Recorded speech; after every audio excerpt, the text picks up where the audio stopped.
Testing Justice 7.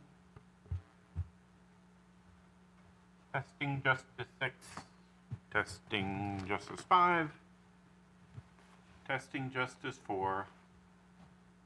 Testing Justice 3. Testing Justice 2. Testing Justice 7.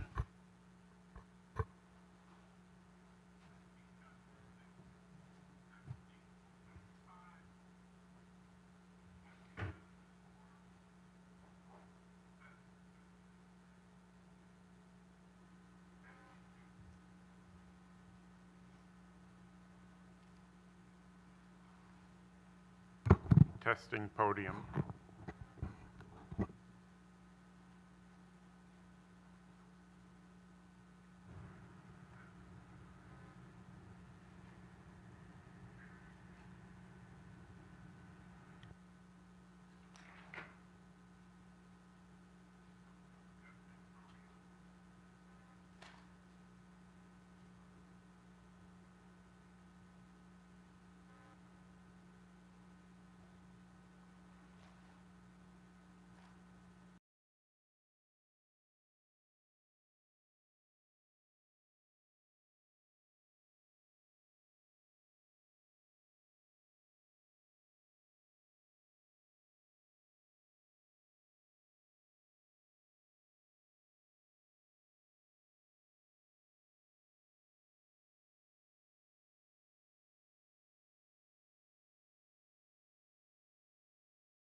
Reardon. I see counselor present. I'm assuming you're ready to proceed. We are being streamed on the web, both by video and by audio. Before we begin the argument, I'd ask counsel to introduce yourselves by saying your names for the record, together with the party you represent. Kurt Peterson for the appellant, Ryan Reardon. Good morning, Catherine Hudson-McCrae for the appellee, the state of Maine. Thank you. And Attorney Peterson, if you're ready to proceed, we'd be happy to hear your argument this morning. Thank you, Your Honor, and good morning. Your Honors, deferred disposition agreements are a critical part of our criminal justice system. Without the deferred disposition agreement, without this mechanism to resolve cases, the unified criminal you were bold enough to let the green light come on right off the bat. What about the fact that the statute seems to place the duty on the defendant to bring a motion if there are conditions with which he cannot comply? Yes, Your Honor. So 1902 is literally titled that, right? Duty to bring motion, and it requires a defendant to bring a motion so that they can be relieved of requirement, which places an unreasonable or an undue burden on them. But if we look to the next section of that statute, 1903, it also allows a defendant to go to a final dispositional hearing on a deferred disposition agreement and explain to the court why their failure to comply was excusable. And that's what this court... But then it doesn't say what happens if it's excusable. I mean, isn't the whole point of 1902, especially if it's a... I think you can agree that in the ordinary domestic violence case, a condition of completion of DVIP is certainly a critical term of a deferral. That's correct. Rarely have I seen a situation where it's not a condition of a deferred. And if it is, it's really one of the most central, that no contact. I mean, they're not only standard, it's really the point of the deferral is to allow that program to be completed, one of the points of the deferral. Right, Your Honor. At the outset of this deferred disposition agreement, that was certainly a condition that was required. So putting it in contract terms, it's clearly a material condition. Completion of CDVIP is a material term of a deferred disposition agreement, Your Honor. And isn't that why then 1902 puts the burden on the defendant? If you think you can't do it for whatever reason, or that it's become unduly burdensome, you got to return to court in order, ahead of time, in order to give the state the opportunity to weigh in on, okay, if you can't do this, or we really think he can, you know, or if he can't, this is what we would propose, et cetera. I mean, waiting to the last minute really cuts the state out. Well, I think it's a fair reading of Section 1902, Your Honor. But then I think a fair reading of 1903 as well, as in this case and what our position in it is on appeal, is that when you go to a final dispositional hearing, that section about this dispositional hearing doesn't talk about, did you file a motion to modify the deferred, and if you did, what happened? The final dispositional hearing is about, can you prove as the defendant by a preponderance of the evidence that you complied with the terms of the deferred? And if you didn't. Right, and if you didn't, like in this case, Your Honor, was that excusable? And that's what this court talked about in State v. Palmer, is this inexcusable or is it inexcusable? And in that case, that was the issue on appeal. This is certainly a different kind of appeal because the finding here was not that it was inexcusable. Justice Larson found in this case that through no fault of But doesn't that then become really essentially a sentencing factor, since this was an open plea at that point, right? Yes, Your Honor, because the plea had already been entered. There was no stipulated bad outcome in this case. Right. It is not merely a sentencing factor because these final dispositional hearings, it's not a sentencing hearing. It's a dispositional hearing to determine whether or not the individual on a deferred has complied with the deferred, and if they haven't, whether that was excusable or not. I'm interested to hear you say it's not a sentencing hearing. It's not just a sentencing hearing. It can become a sentencing hearing, but the preliminary, the first issue the court needs to address is can this person demonstrate by a preponderance that they complied? And if not, like this court said in Palmer, was it inexcusable? And if there is a finding that no, this wasn't inexcusable, this was an excusable reason why he couldn't complete CDVIP, then from our perspective, the court then needs to impose the good outcome. So from your perspective, non-compliance is the same as compliance as long as you had a good reason for it. Sorry, Your Honor. Can you say that one more time to give me a little bit of time? From your perspective, when it comes to the outcome, non-compliance is the same as compliance with the conditions of the deferral, so long as you have an excuse for the non-compliance. If there is an excuse and a court has found through credible testimony that there is an excuse for why a defendant has not complied with it, then that non-compliance does not result in the bad outcome of the deferred disposition. That's our position, Your Honor. If we read it that way, counsel, and accept that argument, I mean, here we have a finding from the court that it was apparent to your client, at least a year before the final hearing, that he knew he couldn't comply with these conditions. Yet no motion was filed. If we accept your argument, aren't we reading the duty imposed by 1902 out of the statute? Essentially, it means nothing.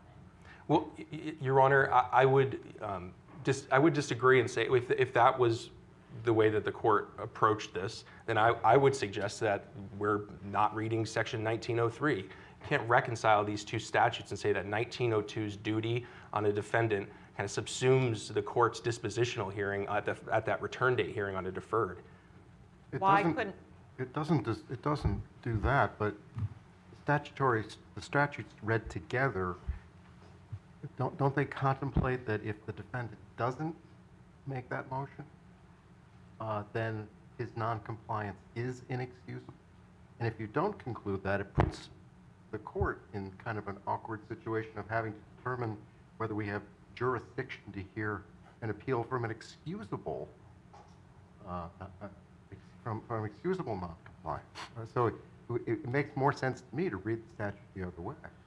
Your Honor, I respectfully disagree. When reading 1903, it does not mention or cross-reference 1902 or the motion. It does not say that the court need not go through this analysis that this court went through in Palmer and addressed in Palmer. It doesn't say you don't need to do that if they didn't file the motion. They've waived their ability to show that it's excusable. 1903 clearly states that the court, in order to impose the bad outcome of a deferred, must find that it was inexcusable. Yeah, therefore, it is inexcusable. If it hasn't been modified or waived, and he's still in noncompliance at the time of the hearing, it's not excusable.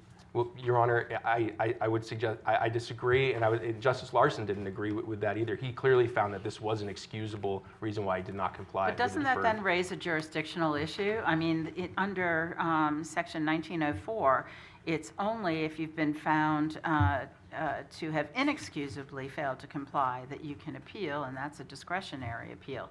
So it seems to me that where you are now is you're appealing from essentially the sentence imposed on a plea, which gives you a very, very limited window of what you can argue on appeal. Excuse me, Your Honor. Yes, Your Honor. So that's what 1904 says. It doesn't address what happens when a court finds that someone has excusably not complied with a deferred. But if we look to 15 MRS Section 2115, that's where this court has authority to hear this appeal, because an aggrieved person coming from the Unified Criminal Docket, they can appeal a ruling or order, not sentencing. We're not appealing the sentence. That Well, that's Justice your Larson. problem, is that yes, but our jurisprudence makes clear that an appeal from a plea, the only thing at that point you really can argue about is the legality of the sentence, a direct appeal. You're right, Your Honor. We're not appealing from a plea. We're not appealing from the misdemeanor plea hearing or from a sentence. Well, if you're appealing from a deferred disposition, aren't you then limited by 1904?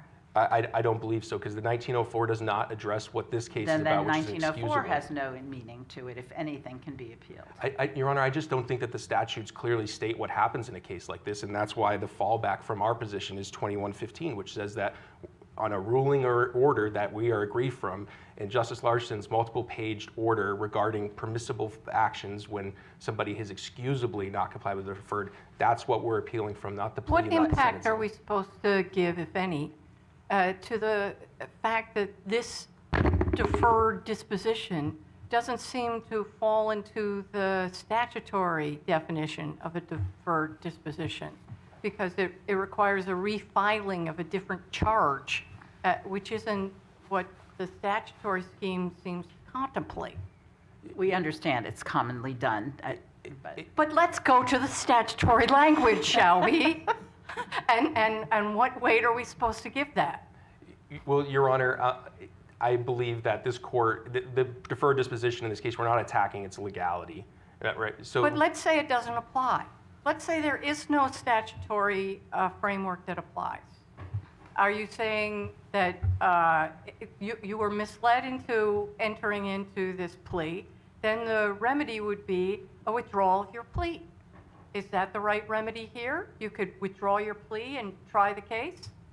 No, Your Honor. Why am I not surprised that the answer is no? The right remedy, Your Honor, is for the court to effectuate the good outcome of the deferred disposition, which would be to allow Mr. Reardon to withdraw his plea to the charge of domestic violence assault, and then the court to dismiss that charge consistent with the terms of the deferred disposition But for he this hasn't complied contract. with the terms of the deferred disposition. Isn't your real problem that, Justice Larson found that his failure to comply with the deferred disposition was excusable? His failure to file the motion, the court didn't find his failure to file the motion was excusable. Notwithstanding the fact that apparently Mr. Reardon had suffered some sort of brain injury that affected his executive motor function.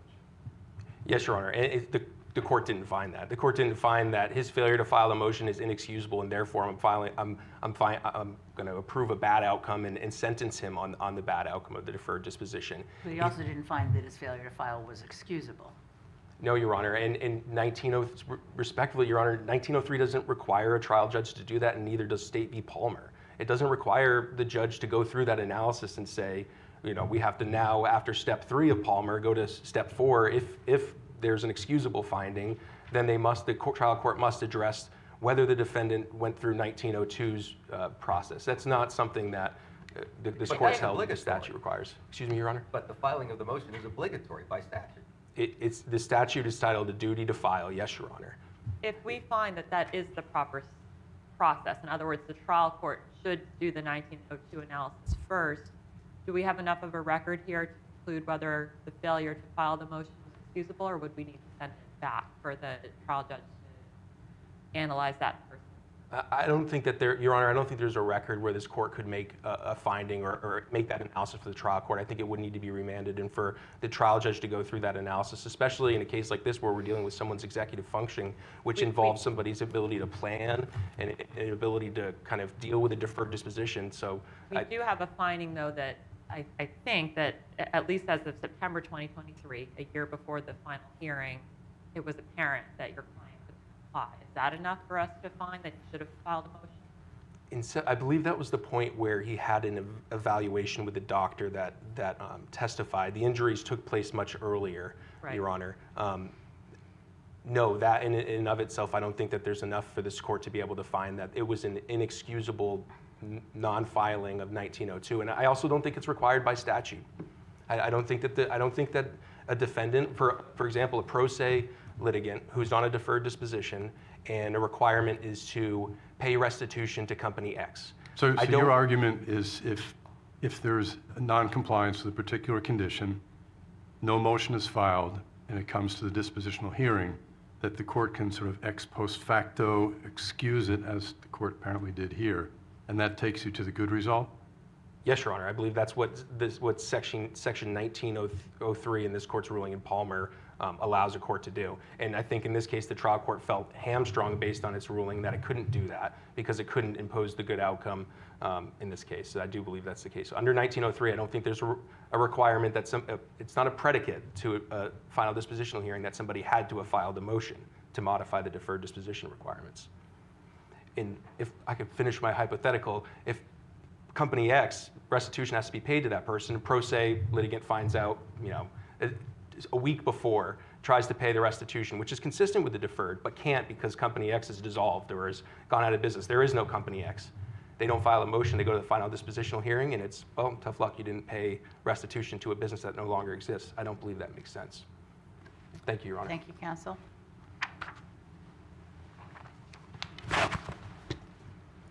Attorney Hudson McRae, we're happy to hear your argument as well. Good morning, Chief Justice, Associate Justices, and may it please the court. I took a minute of protected time to briefly highlight for the court in my review of the docket record that I did not include in my brief. I noticed that there were 2 documents filed by the defense prior to the imposition of sentence or the return date on the hearing for the deferred disposition agreement after the deferred had been entered. 2 change of notices had been filed by the defense. Looking at appendix page 9 of the docket record, page 7 of 10, that on February 8th, 2023 and June 28th of 2024, 2 changes of address were filed by the defense. So I do think that is important to highlight for the court in response to Justice Lopez's question of opposing counsel about whether the record was sufficient for the court to make a conclusion that the defendant inexcusably failed to comply with 1902-2 and 1902-3. I do think the record is sufficient for the court to make that conclusion. I also do disagree with opposing counsel in that the statute can be read together. 1902 and 1903 can be read together without reading either of them out. And the statute is quite clear that it does impose a duty on the defendant to file such a motion. And at that point, the court can impose any remedy, relieve any unreasonable burden that it finds for any of the deferred requirements so that the defendant doesn't have to comply with any of these, which I do believe was the proper procedure here. And then at that point, if, let's say, hypothetically, the defendant had filed the motion in September of 2023, a hearing had been held on that motion, the court had determined that the defendant was going to be unable to comply, that the domestic violence intervention program and the substance use evaluation imposed an unreasonable burden on him because of his injuries. What about the circumstance where the defendant has a profound change, that has become totally incompetent mentally in the meantime and obviously doesn't comply with the conditions, isn't in touch with the attorney's not aware that this has happened in the meantime. It's not this case, I understand.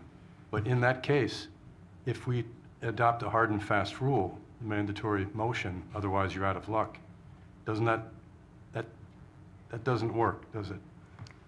I don't see why that attorney, when we come to hearing on that date, because at some point the attorney is going to be in touch with that defendant, comes back for hearing and is in touch with that defendant. At that time, the defendant, and through his attorney, could have made a motion to the court, as could have happened here at the July hearing or September hearing. Well, and as a practical matter, if your office is persuaded of certain facts, you probably will work something out that's a bit more favorable. Yes, I do think as a practical matter that is the case. And I will say to address, and I don't remember, I apologize, which justice asked the question. That's okay, that's better than getting it wrong. But as a practical matter, the lesson that I've learned is that although we practically enter into deferred disposition agreements where the good or successful result is to bring a new charging instrument, is that should have been done up front. I think moving forward, we now know that as prosecutors, to incorporate the sort of good result, different charge at the end of it into the deferred disposition up front. Because at that point, had that happened here, the court could have dismissed on its own motion the DV assault class D, would have been able to impose sentence on the reckless conduct, and we would not be here. But I think, and it might have been Justice Connors, but again, I'm not confident. The question that was asked about what happens with this deferred, as I noted in my brief, I think the practical result here is that the deferred that was entered into, assuming the court finds jurisdiction, which I do not believe there is, the deferred is void as a matter of law because it violates the statute as a matter of contract interpretation, conflicting with the statutory law. So it's your position that there's no jurisdiction for this appeal, or that the jurisdiction, as I indicated, is essentially the very limited review we can engage in sentencing, which is not what they're arguing, following a plea. Correct. At least I believe my read of 1904 is very clear that this court does not have jurisdiction because this is a finding of excusable failure. Well, what does it mean? 1904 talks about a person may not attack the legality of a deferred disposition. What does that mean to you? I'm having a little trouble understanding, frankly, what that means. I'm not sure if that means the interpretation of the deferreds as a matter of contracts law or not. I'm not clear. But what I do think is quite clear is following the comma of that sentence, that except clause for a finding of the person having inexcusably failed to comply. That I think is clear. And I think that is the circumstance presented here. They're asking us to interpret a statute, what we do. And so I find it a little puzzling that the state's position is that we have no ability to decide what the statute means. No, I do believe the court has the ability. I apologize if my answer framed it that way. I don't mean 1904, I mean 1902 and 1903. Under your position that we have no jurisdiction, we simply can't weigh in on what seems to be sort of a gap in the law about what happens in this circumstance. Well, I don't think there's a gap in the law, but the court has to have subject matter jurisdiction to take the appeal. And I think that's the end of the analysis. If we take the appeal, you agree we can interpret the statute, you just don't think we can take the appeal. Absolutely, and that is my position. On the first point, I don't think this court has subject matter jurisdiction. If this court disagrees, then absolutely the court can interpret the statutes. I think the court has to conduct a de novo review both on the contract interpretation, the statutory analysis, and then the constitutional provisions as well that were argued and that are preserved for this court. So once the court determines there's jurisdiction, this court determines there is jurisdiction, then absolutely it is this court's role to interpret the statutes. And just going back to what it means to attack the legality of a deferred disposition agreement, you don't have a position as to what that encompasses? No, I had not been reading that provision in that way because I think the accept clause is quite clear that the limited review, including final disposition, except that a person who has been determined by the court to have inexcusably failed to comply. That language was abundantly clear to me that I did not think this court had jurisdiction to take it. So I think if the question perhaps is, I'm now understanding, interpreting the jurisdictional statute, this court obviously has the ability to interpret the statute for whether or not it has jurisdiction. But if the court reads that legality of a deferred disposition, including final disposition, not to just mean, I think that would encompass the inexcusable versus excusable failure finding by the court. Yes, I do think that would be encompassed. I did not include that in my brief because I had not been reading the statute that way. I'm not sure I understand. Are you saying, is it your position that if we don't have jurisdiction, based on your argument, that we cannot interpret 1902 and 1903 and try to harmonize them? Yes, because if this court doesn't have jurisdiction, it can't take the appeal. I believe my reading of the decisional authority on this is that if this court doesn't have jurisdiction, the case has to be dismissed. Full stop is what you were lack gonna- So the state's Yes. urging a disposition of dismiss the appeal. I think as a matter of law, this court, my review of 1904 governs, not section 2115, because my review of canons of construction of statutory interpretation is that the specific governs the general. And we have a statute that provides for a limited review of this court by appeal. So if this court concludes it does not have jurisdiction, I think it must dismiss the appeal. If the court disagrees, then I think the court is able as a de novo review to conduct a review of everything. Could you address on that point, I'm going to say it wrong, the Catruch decision, C-A-T-R-U-C-H, where we basically, it was a Veterans Court disposition, and we said it's basically a deferred disposition, even though it wasn't called that, so we're going to review it as a discretionary matter under 1904. What implications does that case have for our review here? And I'm remembering the decision, probably not as clearly as I should, but I think these circumstances are different because the statute for 1904 so clearly applies to this circumstance that precludes jurisdiction because there was an excusable finding to a failure to comply. And that's where I think the distinction between this case and Catruch. But again, I apologize, I didn't review it this morning before coming up. Am I correct from one of the prior answers you gave? Basically, even if and I know you wouldn't agree that that's this case based on the record, but if a defendant subject to deferred disposition was in fact incapacitated to the point where they weren't able to exercise the right to file a motion under 1902, is it your position that that in itself wouldn't be excusable? Even if they come in on the day of the final hearing, they should be filing a motion. I think that is exactly what the statute contemplates. I will say in practice, I've been a prosecutor for approximately 6, maybe 7 years. I have never had a pro se, to my recollection, I could be mistaken, but my recollection is that I have never seen either a represented or self-represented litigant file such a motion before the court when they were unable to comply with the term of the deferred. I've not seen it. Would a court be precluded under that hypothetical?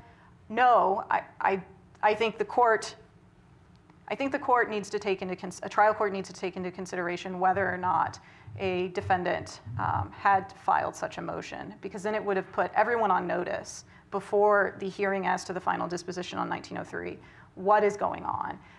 The defendant in this case could have done it, represented by the most capable of attorneys, and could have filed such a motion before, could have also raised it at the hearing on the final disposition in September, and did not. And of course, that makes a lot of sense. If the person has the ability to file a motion, they should do it ahead of time to alert everybody, and then everything would be great. But again, I think the question we're talking about is a hypothetical one where someone is totally mentally incapacitated, clearly unable to address the conditions, and certainly unable to file the motion, not in touch with the lawyer. I know the chief threw in, well, you would certainly deal with that in a humane fashion, but doesn't that lead us to a pretty harsh result? And if the prosecutor doesn't adopt a humane response to it, this person's just out of luck, despite the fact that there's really no culpability there. I think that it would, at that point, become apparent to everyone at the hearing what the state of affairs is for that person. We'll query whether you can actually sentence somebody if they're incompetent, but. I dropped a footnote about that, and that was one of the points I was going to bring up, because it does raise a significant question of whether Mr. Reardon or this hypothetical defendant that we're talking about is really competent not just to impose sentence, but to enter a plea of guilty on a new charge, or whether a Title 15 process then needs to be conducted. And so I think it raises a number of concerns. I certainly appreciate the equitable considerations that the court is grappling with for this, especially this factual pattern here. So putting aside a defendant who may not be competent, let's address Attorney Peterson's hypothetical about the person who tries to pay restitution and finds out just before the hearing that he can't pay. What should happen in that circumstance for the statute? Perhaps I wasn't listening quite closely, but in other words, the entity that he was required to pay no longer exists. He has the money, he's not able to make the payment the week before the final hearing. Is there an obligation to file a motion at that point? What should happen?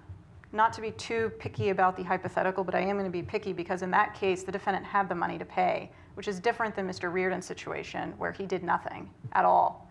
And I think in those circumstances... Well, but in both cases, you might have a finding from the trial court that it was excusable. I understand you may feel differently about the factual scenario here, but the fact of the matter is the trial court said the noncompliance was excusable. So you have two types of excusable noncompliance. In the hypothetical, it's right before the hearing that becomes apparent. What should happen then? If the court is concerned about a pure equitable remedy, as I noted in my brief, what is available to the court always is a Rule 11 dismissal. Under the provisions of the criminal rules of procedure, the court could always dismiss it if the state is refusing to comply with the terms of the deferred. Again, I do think factually that's a slightly different circumstance, but in that case, and the deferred is otherwise written the same way where it would have required a change of plea and a new charging instrument to be filed, and if the court made the same factual findings here and the same conclusions, the state would... It's hard because I would, if I was a prosecutor sitting in the room and there's a defendant who has the restitution check there and the LLC has been dissolved and there's no one to pay, I can't say that I would necessarily be saying you should be getting the... But the condition, if we reach the issue here and we declare that a person who has not complied with condition but has an excuse must file a motion, and if they don't file the motion, they are out of luck, that's probably going to be okay in a lot of the cases. But please, hard and fast, we're being asked to create a process here, or to clarify a process. And in the back of our minds, we have to look down the road and say, if we make this decision, what's the effect going to be when it rolls out there in the future? And I certainly appreciate that. I do think the statute is quite clear about what a defendant must do in those circumstances. And just one final point. If we throw in contract law here, which I'm not sure is really a good fit, but if we did, as you know, on the civil side of things, if impossibility is a defense to a contract or force majeure or act of God excuses performance and basically blows the contract up, do we get to that? Can a deferred blow up because it becomes impossible along the way? I think State versus Palmer is the guiding authority on determining by this court that contract principles govern the deferred disposition agreement, and I do think it would apply. I do think that there is a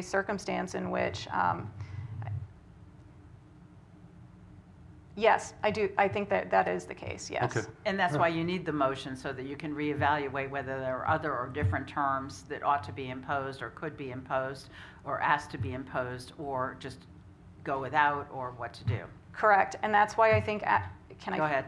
At the return date on that deferred disposition that is governed by 1903, any person would be able to raise the issue of being unable to meet those requirements. And that I do think is something that the court would have to deal with, and failure for a defendant to do so, I think, is something the court should take into consideration. Thank you. Thank you. Attorney Peterson, I believe you reserved 2 minutes for rebuttal. Yes, Your Honor, thank you. I agree with that last statement that 1903 is what governs final dispositional hearings on a deferred disposition agreement. And nowhere in 1903 does it talk about the requirement to file the motion to modify as being something that a defendant has to do in this court's analysis at a final dispositional hearing. But I'm still struggling to understand. I understand that argument. But doesn't that read 1902 essentially out of the obligation or the duty in 1902 out of existence? You have to do it, but if you don't, it doesn't matter. Your Honor, I think that there is certainly ambiguity about how those two statutes interplay with one another. But when we're dealing with 1903, or the final dispositional hearing, 1903 is the statute, and State v. Palmer is the case law that trial courts are supposed to follow, and it does not speak about 1902. Counsel, if we're not persuaded by your argument that Section 2115 applies here, do we have jurisdiction to hear this appeal? Your Honor, if the court says that does not apply, I still think this court has jurisdiction to hear this appeal. And it's based on, because I would butcher the name too, Your Honor, it's based on the Veteran Treatment Court case that I cited, Katrich, where I think this court pointed out that we have not laid out the analysis or told people about how they're supposed to go through in a Veteran Treatment Court case, which is not like a deferred disposition, but it allowed that case to proceed under. But wasn't the issue there still the excusability? I mean, in other words, that's not your issue on this appeal. Right. You're not obviously appealing the finding that it was excusable. Right, Your Honor, but for jurisdictional purposes, where the court had done that in Katrich, I believe that this court would be able to do that in this case. Yes, because 1904 allows discretionary appeal if there's a finding that it was inexcusable. Right, Your Honor. Again, bring me back to 2115, where we're talking about an order that a court has issued. Right, but if we're not persuaded by 2115, do you agree that we lack jurisdiction? No, Your Honor, I'd still ask this court to either do what they did in Katrich and treat this case as though it had issued a certificate of probable cause, or allow us to file one. Thank you. Thank you, Your Honor. Thank you for your argument here this morning, counsel. And as is our usual practice, we will be taking it under advisement. But thank you. All rise.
Good morning. You can be seated.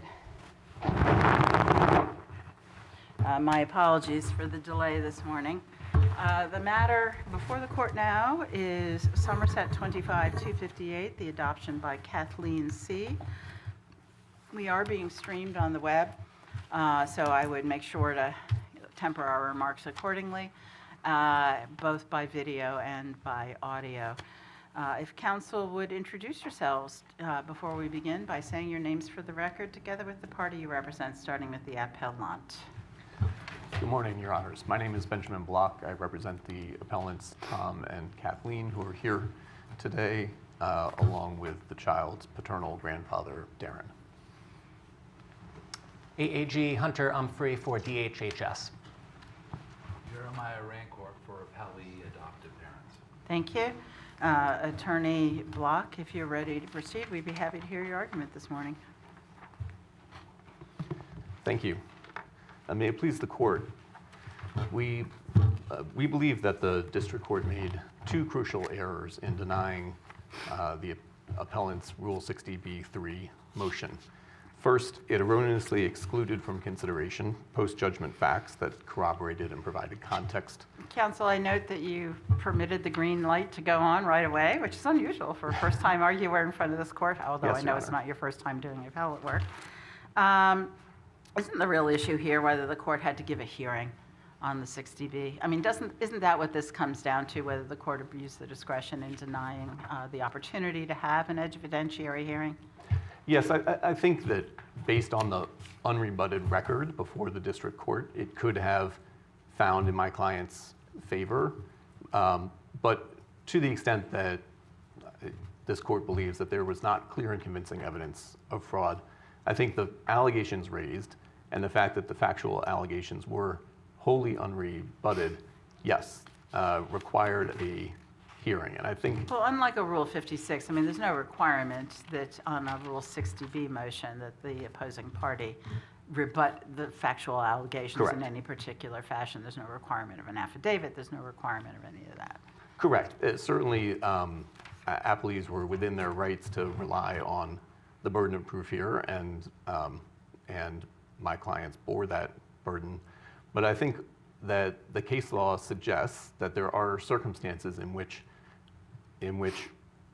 deciding a Rule 60b-3 motion without a hearing is error. And one such case comes from Montana, where the Supreme Court noted that when you have a clear factual dispute, that it is difficult for the district court to resolve credibility and make factual findings without a hearing. But isn't that the point, that there has to be a clear factual issue or sharply disputed facts? In other words, which also requires that the 60B motion in itself sufficiently raise factual issues that would, if believed, require that the judgment be set aside.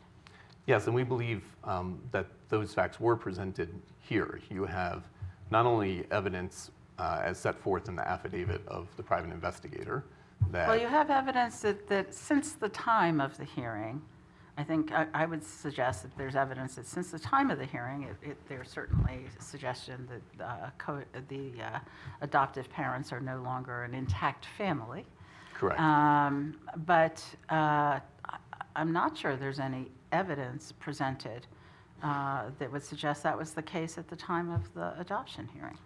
Well, I would say two things. I would say first that it is wholly undisputed that they are no longer an intact family, and that Cody has... That may be a change of circumstances, but that doesn't lead to fraud in the judgment. It may, but it provides context to the evidence that we presented of pre-hearing fraud, which is in the form of the Facebook posts, where the woman who the adoptive father... Well, that's an interesting question. So are we allowed to, if we know how Facebook works, let me put it this way. If you went to my Facebook page, which you can't, but if you could, you would see that the last post was, I don't know, many years ago. But it would show you that last post with the date. It doesn't mean it's not that that's where it is now. I think the important fact here is that the investigator's affidavit speaks for itself. That As an expert on Facebook? well, that raises the question of whether there should have been an evidentiary hearing. There was nothing put into the record to dispute the information provided by the private investigator. Aren't you just arguing at this point that the case we put in and the court didn't buy in the first point, wow, we found some stuff that, in addition to that, makes a much stronger case, trying to re-argue the case after the fact? We're certainly not trying to re-argue the original adoption proceeding. And in fact, my clients had accepted the court's ruling, and the reason that we are here today is because it sprang from their effort to maintain visitation with the child. And in the course of attempting to serve the adoptive parents with papers to require visitation, they learned that they were no longer living at the address provided to the court. Right. In fact, they were no longer together. Right. So this is not in any way an effort to re-argue the original case. This is a question of, was the court defrauded with respect to the nature of the relationship In the original case? in the original case? Counsel, if you could just specifically identify the facts that your clients are relying on here to demonstrate that the Florida couple was not living together at the time of the hearing? Or that, in other words, that they defrauded the court? What are the specific facts?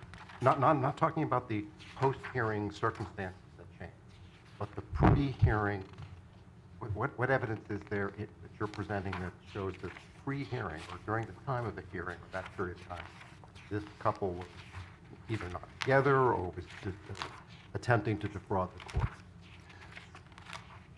Let me just say that and I won't comment on the post-judgment facts, but I think they provide context to the pre-judgment They may. information. But what specific facts are you pointing?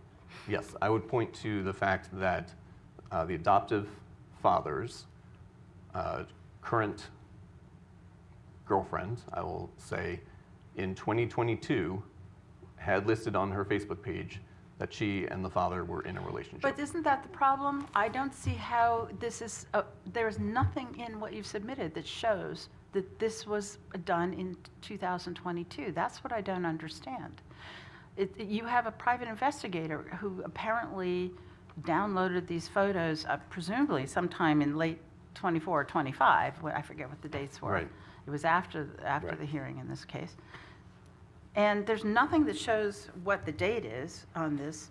And I'm struggling, let me look at the adopted fathers. I'm struggling with the fact that the date on the post is the date the post was uploaded. It's not the date that the other information. I mean, I know that about Yes. Facebook, okay? Yes. What do we do with that? I think that a hearing was required. If the parties have a disagreement over the information set forth in the private investigator's affidavit, But that doesn't it should have been to be at resolved by least hearing. on its face competent or believable? Well, I think there is a question as to what information the investigator had. What tools was he using to determine the date that the relationship information was I mean, he doesn't even posted? say what is the date that he got the screen grabs. Correct. But to the extent that appellees in the department now wish to challenge the veracity of that affidavit, they had the opportunity to do so twice. They do, but doesn't it go back to whether the judge abused the discretion in not affording a hearing at this point? I mean, that there has to be something in the motion itself that raises sufficient question to have a hearing. So back to my question, you listed one fact, that was that the adoptive father had a relationship with a different woman in 2022. What are the other facts? Turning back to the investigator's affidavit, in November 2023, 1 month before the adoption hearing, the adoptive father's Facebook page indicated that he was in a relationship with this same woman. And then finally, in 2025. But this is why I'm struggling. It doesn't say that he looked at it in November of 23 to see that it says he's looking at it now. The investigator. Yeah. But the investigator's statement is that those posts were made as of the dates he indicates. And so to the extent that there's How would he know that? That's an excellent question for an evidentiary hearing, Your Honor. If If there is a question as to whether or not Is there anything besides the 2 Facebook posts that the private investigator said that suggests that they were not in a relationship at the time of the hearing? Understanding there may be context for what happened after the hearing. Right. No, the March 2025 Facebook post indicating that they're still in a relationship. I think all of that is suggestive. There's also the fact that... When you say they, you mean the adoptive father and the third party? Yes, both indicated that they were in a relationship. I think the other facts that are important here are that in the adoptive home study that was done, the adoptive mother indicated the person who was to take the child in the event that she could no longer care for it is not the adoptive father. It's not the same person who sought the adoption with her, which suggests that a lack of reliance. I'm sorry, can you say that again? Yes, in the adoptive home study, towards the end, there is a box indicating who would be responsible for the child in the event that the adoptive mother was unavailable. Adoptive mother or adoptive parent? Well, this raises a further question about the home study, in which But that's the study that was part of the hearing. Well, it's actually not clear from the record when that home study was provided to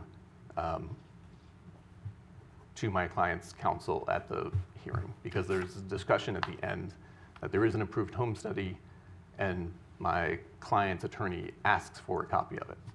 And so I'm not sure, and I didn't receive a copy of that from the attorney's file. But that home study, which the department repeatedly refers to as an approved home study, indicates only that the adoptive mother is the adopting parent and refers to the adoptive father as a household member / paramour. Does either Florida or Maine have a prohibition against single parent adoption? Yes, Florida does. Florida does not permit single parent adoptions. But you're suggesting that the Florida study indicated that it was the mother who was going to be the adopted. Let me clarify. Florida does permit single people to adopt. What they do not permit are joint adoptions by unmarried persons. So in this case, the adopted mother was single. Correct. They were not married. But they applied for adoption here in Maine jointly, which it would not have been permitted But in the Florida. Florida process would be to evaluate only one if they were unmarried. Correct. And so they testified to the newness of their relationship. The adoptive mother moved from North Carolina to Florida to move in with the adoptive father. She testified for purposes of this adoption. So you have a brand new relationship, the first time living together. That sounds like we're revisiting the merits of I don't mean the underlying case, but I'm trying to speak to the facts that suggest that this was not a true committed romantic relationship. And I think that those facts about the way in which they sought to adopt jointly and found and moved in together in order to present a more unified front. what about the fact, this is slightly off the point, but there's a 1-year limitation period on filing a petition to annul an adoption. Yes. There was no petition filed. The motion itself, the 60B motion, was filed 3 days before that 1-year time point. Correct. But what are we to make as a policy matter that the legislature has sort of suggested or said that after 1 year we shouldn't be reopening adoption? Well, I would say that these are two procedural mechanisms that arrive at the same result. The provision to move for an annulment within 1 year matches Rule 60B-3's 1-year requirement, and both relate to a demonstration of fraud. And so could my clients in their pro se motion have taken advantage of the motion to annul? Yes. Does Rule 60B-3 get at the exact same issue, which is a fraud in the underlying proceeding? Yes. And so I think either of these were proper procedural vehicles for the court to move forward. Thank you. Thank you. Attorney Humphrey? Good morning. May it please the court. Notably, the statute on petitioning to annul an adoption doesn't have the exact same elements as a 60B3 claim under the Maine Rules of Civil Procedure. Of course, it also includes an additional element of the best interests of the child, as you might expect, of a statute crafted by the legislature to address this type of situation. This case is about a 5-year-old child who's been the object of litigation his entire life. He entered state custody as an infant. There was a years-long rehabilitation and reunification effort. 2 years ago, Judge Benson presided over a contested adoption hearing. In one corner were the appellants, who are not related to the child but had served as his foster parents. In the other, the appellees, one of whom is the child's maternal aunt. Judge Benson denied the appellant's adoption petition and granted the appellees. This court affirmed Judge Benson's decision in July of 2024. 3 months later, the appellants sued the appellees in Osceola County, Florida. They claimed Judge Benson had given them an enforceable right of contact with the child when he denied their adoption petition. They hired a private investigator to tail the appellees. 3 more months later, in January of this year, just shy of the first anniversary of Judge Benson's denial of their adoption petition, the appellants filed in the Skowhegan District Court a motion for relief from judgment, a motion for a new trial, a motion to enforce, and a motion for contempt. They alleged that what they described as newly discovered evidence showed that the appellee's testimony was, quote, inaccurate at best, but more likely than not fraudulent. That was the allegation. The materials they proffered in service of this claim ran the gamut from a photograph that the appellants said depicted, quote, the home of a disabled man in a wheelchair, to a printout of Google search results for the aunt's first name, along with the term Pornhub. Judge Bristol denied these motions, and this court should affirm her denial of these motions. The rumor and innuendo supplied by the appellants does not come close to clearing the high bar of proving fraud by clear and convincing evidence, and I welcome your questions. Well, let me ask you the question I was sort of getting at a little bit with opposing counsel. What am I to do with these Facebook pages when, like, I know how Facebook works. I mean, I think that's what judicial notice is for. I don't think that that evidence on its face shows you what the appellants claim that it does. And I don't think that you as a jurist or Judge Bristol as a jurist needs to pretend otherwise. do you agree that this case really comes down to whether there were sufficient allegations, if you will, based in the motion that the judge was required to hold an evidentiary hearing? Yes, and it also has to do with this concept of standing that I briefed. You look at family matter precedents like Curtis versus Medeiros, precedents from this court. You look at U.S. Supreme Court precedents like Russell versus Granville, turn of the century. There's this concept that a non-parent cannot, should not, constitutionally be permitted to invade the province of a parent. I understand that, but what they are trying to do here is address a hearing to which they were parties. I mean, I understand your point that it was joined only for hearing and that the cases weren't otherwise consolidated. But the reality is the cases were joined for hearing. They were parties and present and participated in that hearing. And to the extent there is a 60B motion, it's really in both cases. How do they not have standing? In their case, for one thing. By the time that this motion was filed, they hadn't played any role in this child's life in close to a year since losing the adoption Well, that may petition. have to do with the remedy, but does that have to do with whether the judgments in this case were obtained by fraud? And they And had, they- and they to had a which they year. were parties. And they had a year to file it. Would you, just hypothetically speaking,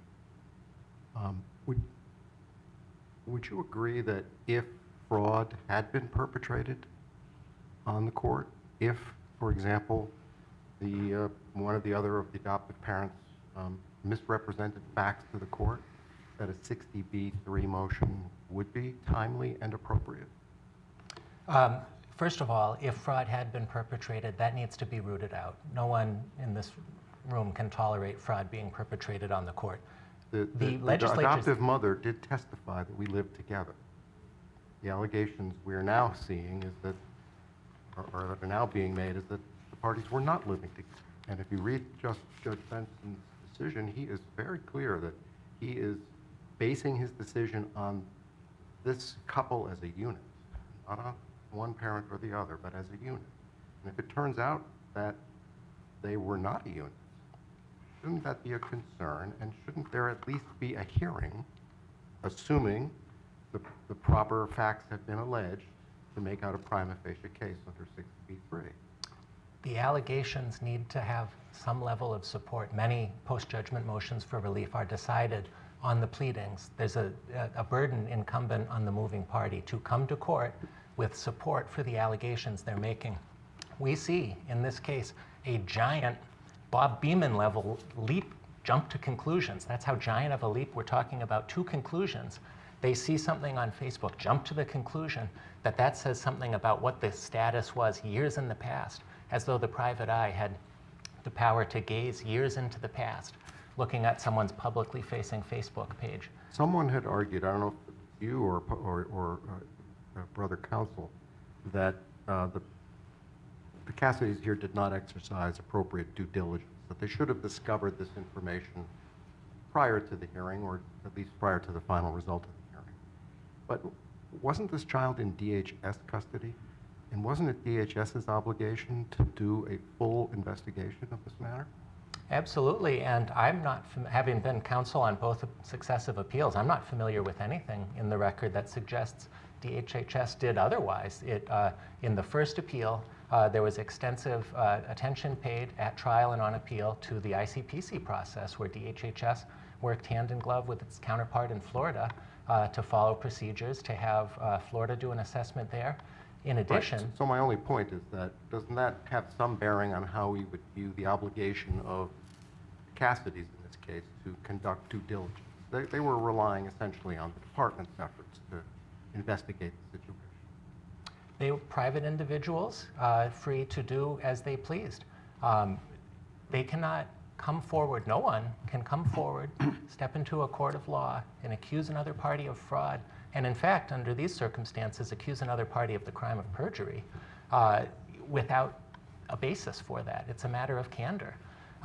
There isn't a basis in this record that I'm familiar with for these wild allegations that a fraud was perpetrated. That's a serious matter to accuse another party of.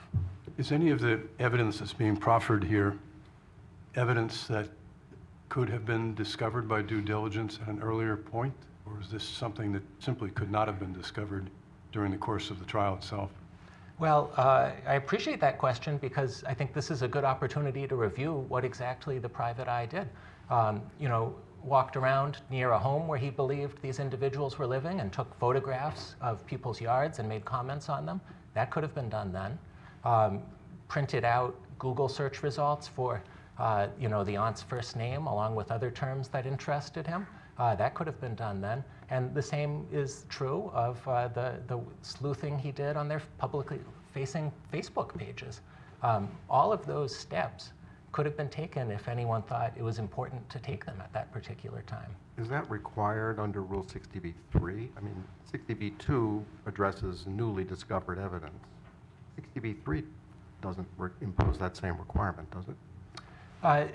Right, 60b-3 is laser focused on fraud, and you have a high burden of proof, clear and convincing evidence, high degree of probability to hail someone, a parent, into court to respond to an allegation of fraud, and they simply failed to carry that burden here. This is not unusual for a post-judgment motion to relief to be resolved on the pleadings. The filings in this case, as Judge Bristol noted, were extensive. She had discretion to... Usually in a 60b context, it's the same judge who conducted the trial who's being asked to revisit the matter. Here it's a different judge. Judge Benson had recused. The second judge's first order didn't even address the 60b issue at all. It addressed the motion for contempt, the motion to enforce, and dismissed all pending motions, but it didn't say anything about the 60b. Only on reconsideration was that. Well, she was charting a course through a maelstrom of filings, and by the end, we reached a place where she had ruled without question on every different request that had been made of her. Previous judge, Judge Benson, had recused by that point, so it was proper for Judge Bristol to handle the matter at that point. Thank you. I will turn it over to my colleague.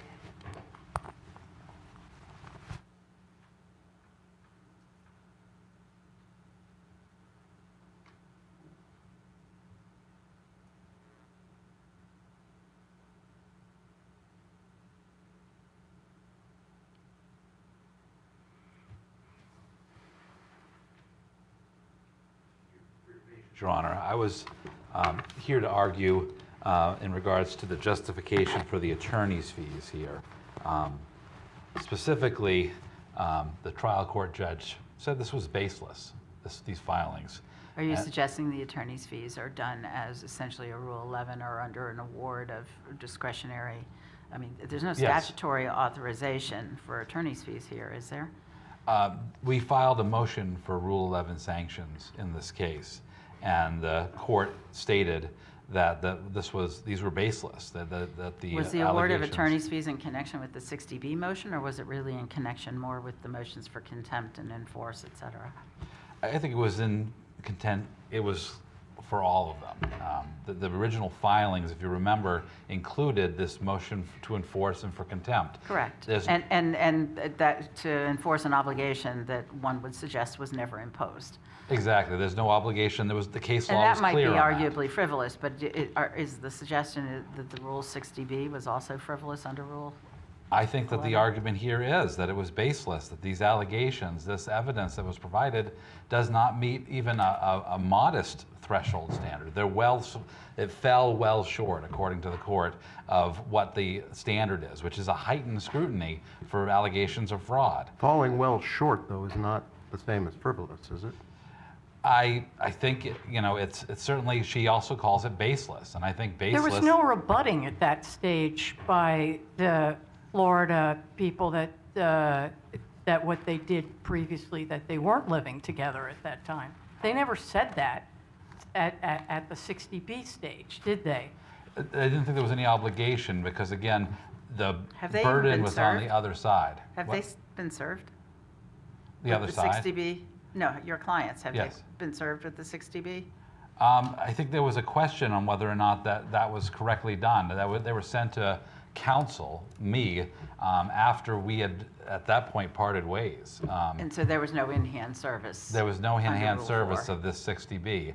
I had to reach out to my former clients and asked if they wanted me to be their attorneys in this case. So, that's certainly an odd situation to be in. Nothing had happened for 6 months during that time period after the original appeal, when there was some claim at that point that they were going to be filing a 60B, that they were going to do everything they could at that point. That was brought up in argument before you folks. And then 6 months goes by, and then they file it under a completely different basis regarding this fraud allegation that they've cobbled together. I think that the justification for attorney's fees is clear. Baseless is synonymous with meritless, with frivolous. This Rule 11 allowed the court to state that, the litigants, if not the attorney, needed to have merit to bring this forward, and there wasn't enough evidence to justify this. They can't just make things up because they want to prolong this. Well, they didn't exactly make things up. They offered some evidence. I understand your position is it was insufficient, but it did seem to appear inconsistent. What they submitted did appear to be inconsistent with some of the evidence presented at the trial. And I think it requires, again, their version of events is very different than what the court believed, that what another person would see. So they had a certain version of events, Right. So and the these question- things so- justify so the that question version. the question really comes down to this, doesn't it? You have a new judge who did not hear the original trial, is presented with several facts which appear to be inconsistent with positions on which the trial judge relied. Is that sufficient to get a hearing? That the court asked whether they wanted a hearing to the litigants, to the appellants. Yes, Do you and they want a said hearing on that- this? And well, they said no. Well, Well, the and then they court- wrote and said, yes, we do. Yeah, 10 days before that issued, the decision issued. I don't think that they get to take back, they have the same expectation on these pro se litigants as they are on attorneys, that if you say, and you tell the court, Well, this is what I believe, I don't need a hearing, then they have to take that. That's not my recollection of the transcript precisely. The court basically announced it wasn't going to be holding a hearing, and of course there was no objection, but I don't recall it. I'll go back and look at it again as being quite as affirmatively put as you are representing. Yeah. In the guardian ad litem hearing, they asked the litigants, do you want a hearing on these motions? And they said no. Were they clearly at the asked, or time. did the court say, I don't plan to hold a hearing? I think there was a request whether they wanted one, and they said no. And then they felt the need in their letter to request and say, no, we didn't mean that. We want a hearing on this. But I believe the court here, the law court, has the right to assert attorney's fees as well, and we would be asking for that. Thank you, counsel.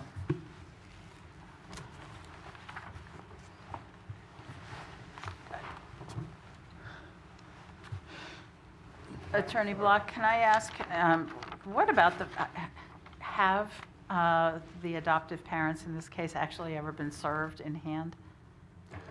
I don't believe they were ever served in hand because ultimately Mr. Raincourt agreed to accept service on their behalf. There was an actual agreement at some point to accept service? Yes, and the court, and they raised service in their initial response to the Rule 60B motion, and the district court essentially said, Okay, "I'm I not see finding Mr. Rancourt was nodding his head. Ultimately, you did? No. Okay. Sorry. The other thing I'll say about the representation is that this GAL hearing was scheduled.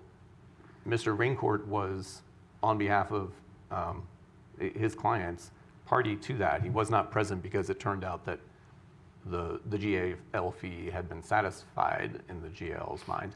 But it's not as if my clients had no reason to think that Mr. Raincourt still represented. Well, the question is, does Rule 60B, a post-judgment motion like that, require service, actual service under Rule 4? I say that because it's not necessarily in hand, but service under Rule 4 on the litigants? I mean, in family matters, we're very clear that post-judgment motions are essentially new actions. I think in this case where there was reason to believe that Mr. Raincourt was still representing the adoptive parents, that my clients did what was necessary. I also, on this issue of attorney's fees, I want to emphasize that my clients acted in good faith at all times here. They were attempting to maintain visitation with this. Well, putting aside the Rule 60B, I mean, there is nothing in that order that says they have a right, the adoption order that says that they would have a right to continue visit. I understand there's some language in the order that says the judge found persuasive that the adoptive parents intended to facilitate contact. But there's nothing, you agree, there's nothing in the language of the orders that could possibly create a right under Maine law. Correct, but that is why we did not choose to pursue the motion to compel and the motion to enforce. I think that and the Florida, I don't know what a grandparent's or fictive grandparents' rights are in Florida, so I can't speak to the likelihood of success Well, in that attorney's lawsuit, fees but- were not awarded in the Florida action. They were awarded here. Correct, but my point is only that it was only in the course of that effort to maintain visitation with this child who they raised for 3.5 years that they learned these facts that legitimately caused them concern, and I think they did act appropriately in Thank you, pursuing this counsel. matter. Thank you. Thank you for your argument here today, counsel. As is our usual practice, we will be taking the matter under advisement. We will issue a written decision in due course, and with that, we'll be in recess on this matter. Mr. Block, I understand that this is your first appearance in front of this court, and as is our custom, we invite counsel to come back and take the greetings of the court. All rise.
And you may be seated.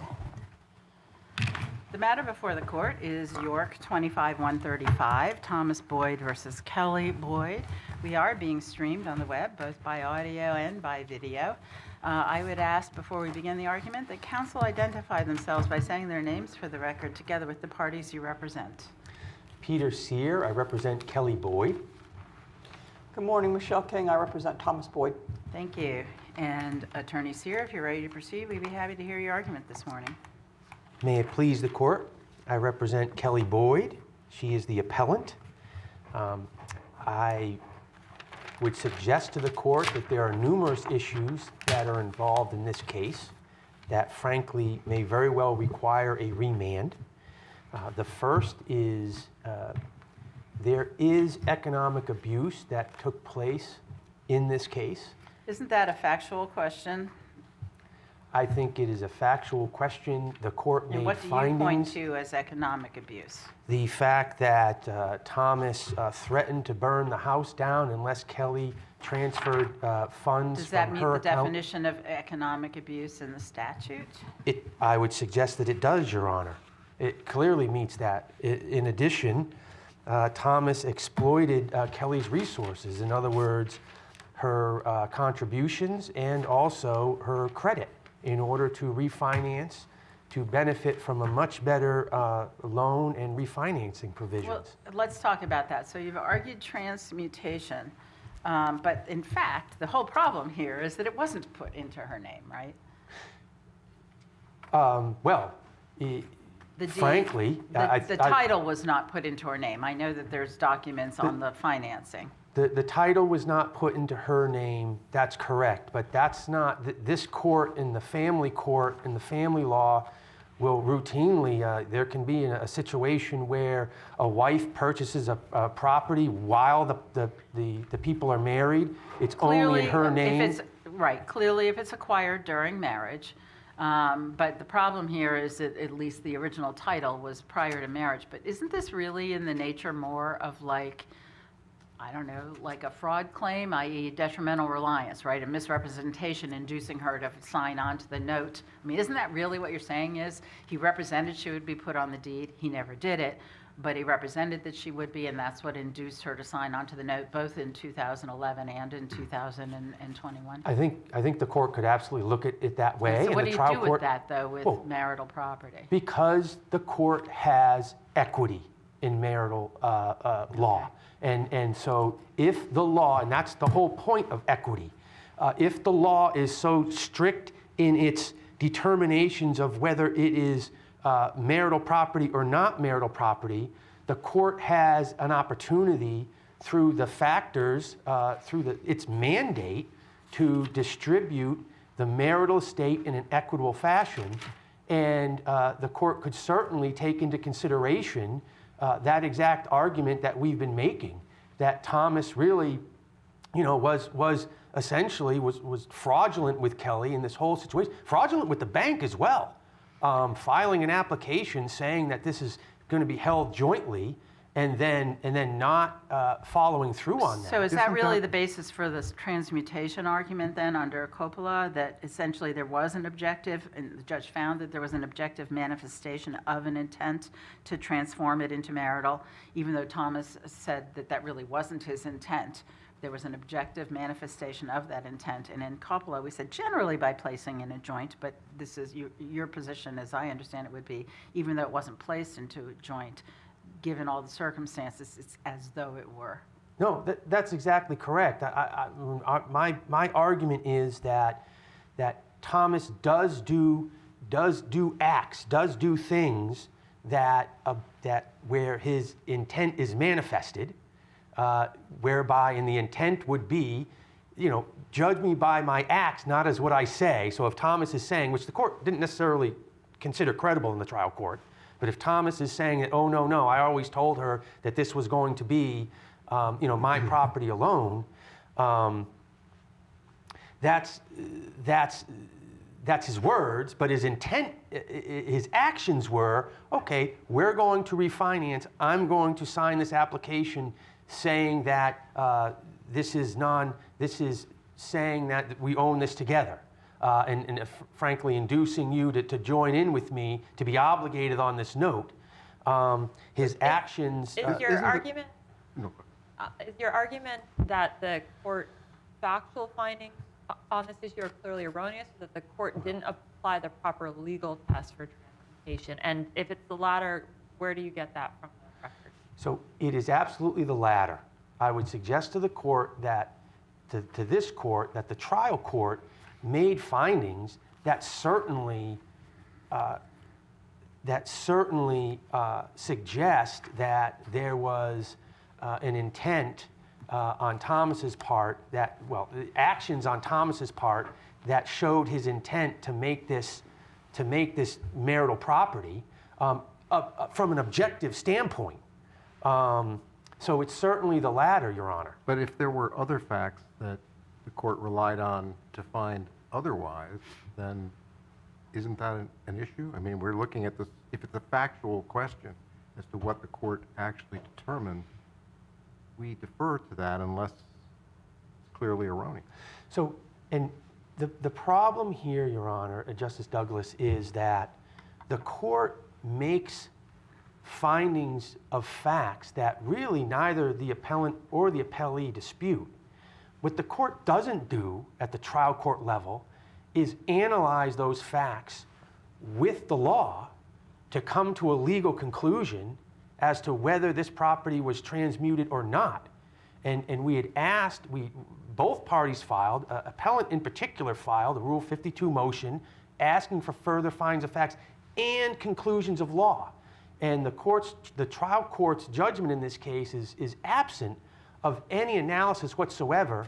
The judgment was, we asked for some analysis, the court did not provide it. It was a summary denial, and we got nothing in return. So we really don't have enough to go on, frankly, based on the lack of analysis in the divorce judgment. So your argument would be that we should remand, say this is the test for transmutation, we need to apply this legal test and do it again? Is that? Yes, Judge. And then, Go ahead. thank you. On the distribution of property, I think you've both agreed that there were some errors that were that the court made. What is your argument as to the scope of what you think the remand should be regarding the equitable distribution of the property? The court needs to do the whole thing again, or just fix its math errors? What do you contend should happen? I would suggest that the scope should be that, and I'm asking for this court to remand this with instructions to the trial court to reconsider and reevaluate the equitable distribution. First, it's going to have to... The entire equitable. The entire thing, attorney fees, spousal support, allocation of debt, and also how we distribute the marital estate.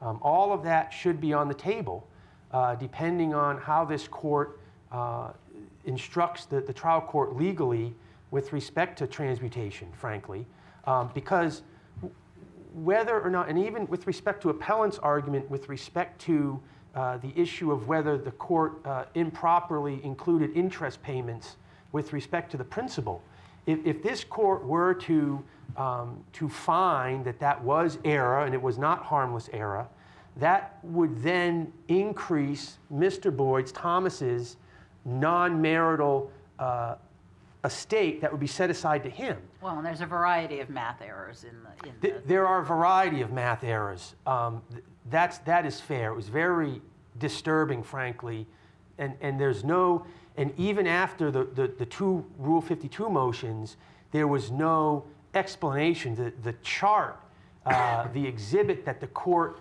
sets forth in its judgment, it's blank of any, it's just numbers in a table. There's nothing there for us to really We've encouraged determine. numbers in a table, but if nothing else, debts are debts and assets are assets. Well, that's true, and the court does, on the other hand, make some very specific findings about debts and assets in its judgment. Why why do you think we can't carve out spousal support, attorney's fees? Say we're not going to ask the court to revisit that, but just revisit the equitable distribution of property? Because they're all tied together. And the task of the trial judge is to first set apart the non-marital property and to set that aside. Once that is done, the trial court then determines the marital estate. And the four factors that the court is required to analyze and look at in distributing that marital estate, one of the factors is the non-marital property set apart to the other party. Contributions, economic abuse, and the circumstances of the parties at the time of the judgment. And those circumstances would mean what debt they have or they don't have. That has to be done in that order. So if the court is, if this court is to make any indication that the courts, whether it's yes, it was transmuted and it's marital property, the Old Orchard Beach property, or the interest was improperly included and thus increasing Thomas's non-marital assets, if either of those things occur, then the court then must reassess everything else, in particular with respect to how to allocate the marital estate, but also with respect to attorney fees. Who is in a better position to pay the attorney fees? Well, if Thomas has more non-marital, that can be something considered by the court in assessing attorney fees. So to the extent that the court apparently had in its mind the attempt to evenly divide the marital estate, you would say that that is precluded until the court completes the analysis you just went through? That's correct. So if the court decided that equitable distribution would be equal, well, now if the non-marital assets have changed and Thomas's non-marital has increased, then that analysis has to take place again. And the same, and frankly, even with one of the considerations with respect to spousal support or transitional support is the non-marital assets of the other party. So if there's any change with respect to the non-marital aspects or marital aspects of the judgment, then I would ask this court to remand with the instructions that the court needs to take into consideration the differences in the marital and non-marital and can reconsider its distribution of the marital estate, can reconsider spousal support, can reconsider attorney fees, can reconsider how it allocates debt. Thank you, counsel. Thank you.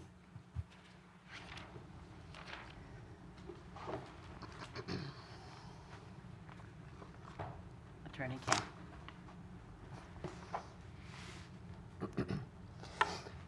Good afternoon, and may it please the court. This is a case where both sides agree a remand is necessary. It's the reasoning and the ultimate results where we diverge. The lower court's decision, as this court is noted, is rife with errors. A misapplication of the law as it applies to the marital component of the home in Tom's name by including interest as well as principal payments. A mistake of $55,000 in value that should have been attributed to Tom as non-marital property. Distribution of assets and debts that was clearly meant to be equal, but that miscalculated the marital estate when it added rather than subtracted debts from the assets.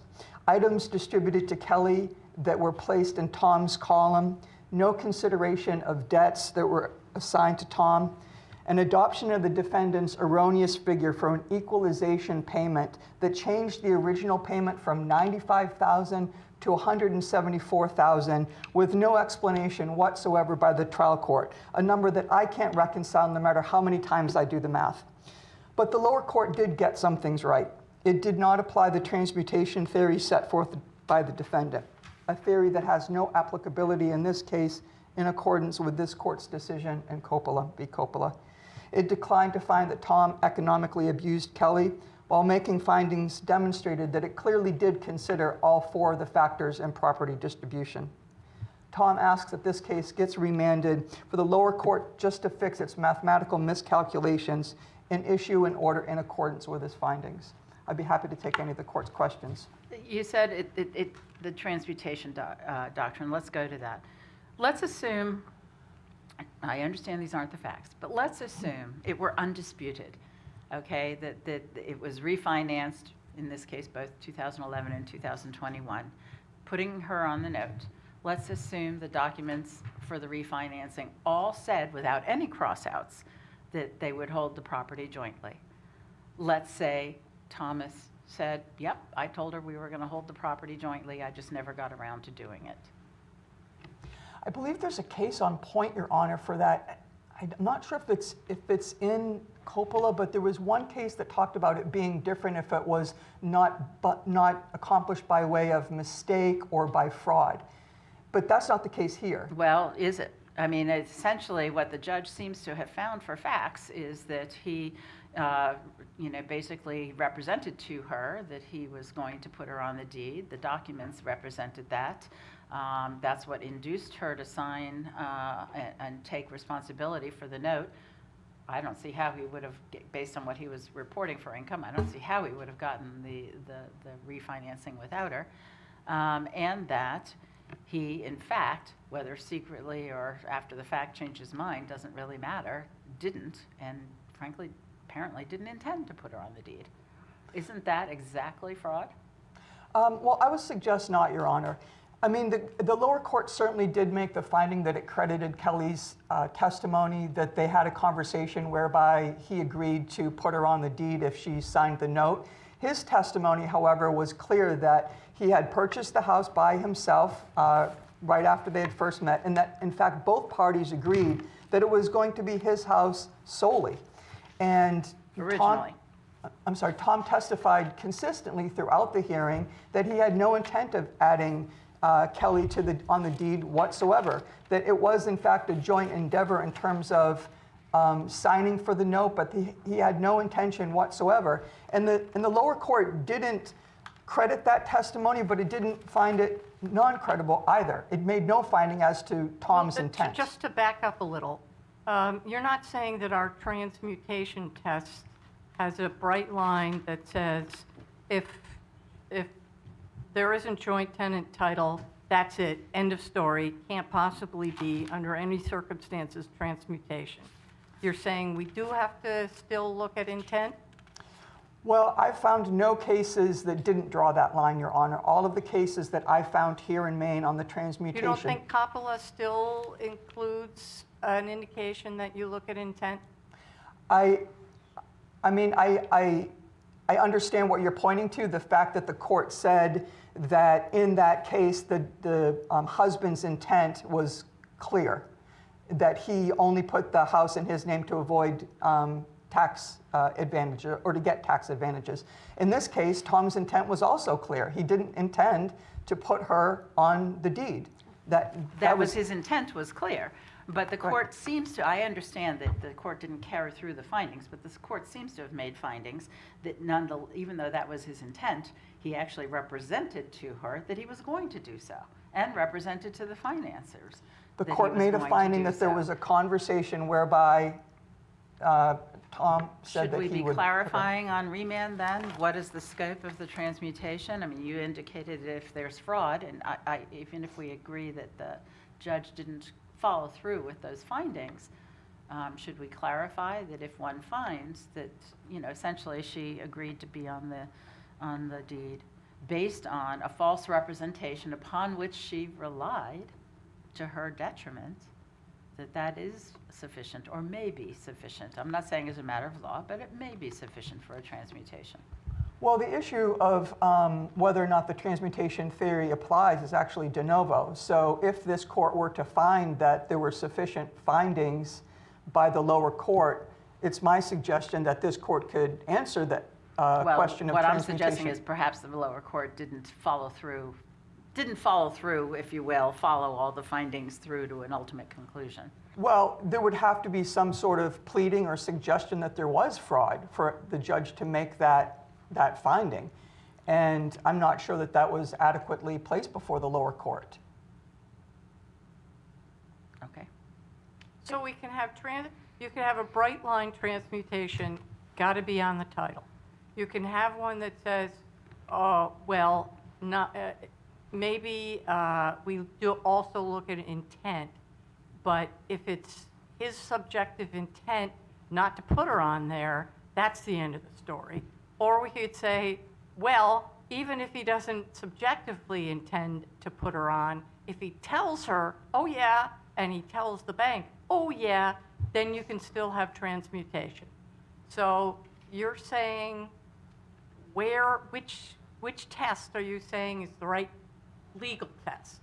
Well, I am saying that the bright line for transmutation is whether or not somebody was placed on the deed.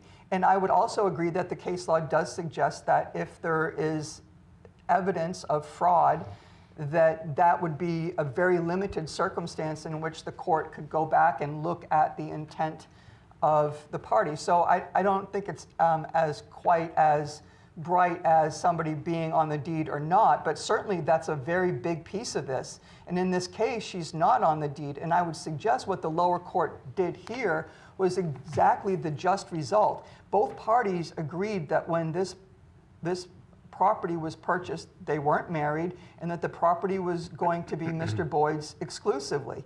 They didn't marry until 2012, after Mr. Boyd had the property on his own all of those years from, I believe it was 2005 to 2012. The lower court here found that that was the non-marital component and then gave Kelly a exactly equal portion of that marital component. Are there sufficient? I think it would be unjust for her to get a full, reach back to 2005 when both parties, everybody agreed that it was his property alone then. Given the motion for findings under Rule 52, specifically addressed to the transmutation, application of the transmutation to this case, are the judge's findings sufficient on that issue? Yeah, I believe they are, Your Honor. The only finding that I can say that wasn't specifically made as we're having this conversation today is the court did not find that there was any fraud involved. But again, that wasn't a finding that was requested. And in fact, if you... But did the court really address the transmutation doctrine at all in its judgment? Other than by not applying it, I guess in its absence, he didn't apply it. One could say that means he addressed it, but... Well, correct. There were certainly findings that would sort of address that, though. There were findings of the conversation that Tom and Kelly allegedly have that the lower court credited. There was the finding that Thomas testified that it was his intent never to put Kelly on the deed. So those are factors that do specifically address the transmutation. But he is representing to the world, the outside world, the bank that he's getting the money from, that it's going to be, that it's joint. Well, that's an issue perhaps of how he treated the outside world, but I'm not sure that that's an issue for this court, Your Honor. I mean, It's a manifestation of intent. It's either fraud or it's a manifestation of his good intent, right? Either way, is it relevant to the determination of whether there's transmutation? Well, also relevant to his intent is the fact that he never did it. And the fact that he said that he had no intent. And it seems to me the biggest manifestation of his intent is the fact that he didn't walk down to the registry of deeds and change your name on it. Except there's competing evidence. We've got the representations that she says he made to her, and we have the representations that he made to the bank, and then we have the other side that he says he never intended to do it, and he never did. And that's the trial court call. And the trial court did make findings along that line. The trial court made findings that they had a conversation and that she placed herself on the note in reliance of that conversation. So that's a finding that the court made. But if fraud based on that, if fraud is relevant, potentially relevant to the transmutation issue, then isn't his failure to put her on the deed after suggesting he was going to do, isn't that irrelevant to the question of fraud? well, arguably, it certainly is a relevant factor. But again, the trial court didn't make that finding. The trial court didn't make a finding of fraud. Yet another reason why we may have to vacate this judgment, eh? It's a judgment right for remand, Your Honor. Why do you think there's any part of it that shouldn't be revisited? Oh, yes, there's a large portion of it that shouldn't be revisited. For one, spousal... You have 3 minutes. Oh, thank you. Well, I appreciate that. I appreciate that time. For one, spousal support. The court was very clear that this was not a case of spousal support because the parties were not married long enough. And he may very well do the same thing on remand, but isn't spousal support at least partially based on other assets and the distribution of assets? Not when it statutorily falls under the 10-year limit, and the court has made clear that that's why it made the decision. It's up to the moving party asking for spousal support to overcome that presumption. And there was no evidence in this case that this was a case for spousal support. In fact, Kelly earns way more money than my client. So if anything, perhaps it should go the other way around. And fees? What about Attorney's fees? It was what was clear, and I think both sides have agreed, at least to some extent, that this court tried to make an equal distribution, not just equitable, but equal. And along those lines, the court ordered that both parties pay their own attorney's fees, and I would suggest to you that nothing has changed on that realm in the time period. Would it be wrong to vacate it all and say, if you feel the need, Judge, you can reconsider those two things once you've redone? Well, I don't think a remand is an invitation for the judge to completely look at all of the findings that it already made that are not erroneous. It perhaps is an invitation to add findings that weren't made, but I don't think it has to be, and I would suggest to you that this isn't a case where the judge has to sit down and change every finding in light of it being remanded. There were a lot of findings, most of the findings were completely supported by the record. And so there's no reason whatsoever for the judge to have to redo all the things that he did get correct. You did it in two. I always aspire to do that, Your Honor. And I don't have to do a rebuttal, so that's even better. There you go. Thank you. Thank you. Attorney Sear, you reserve some time for rebuttal. Thank you, Your Honor. I would suggest to the court, based on everyone's agreement, that this judgment is rife with errors from mathematical to completely lacking any analysis, that this court, I would ask, to send a message to the district court and potentially remind the district court of what has to happen here and how this analysis has to take place. And because Would you stop putting your glasses upside down and scratching them? I am sorry. $5 from Home Depot. Oh, okay. That makes me feel better. I'm like, you know how much glasses cost? They're just readers.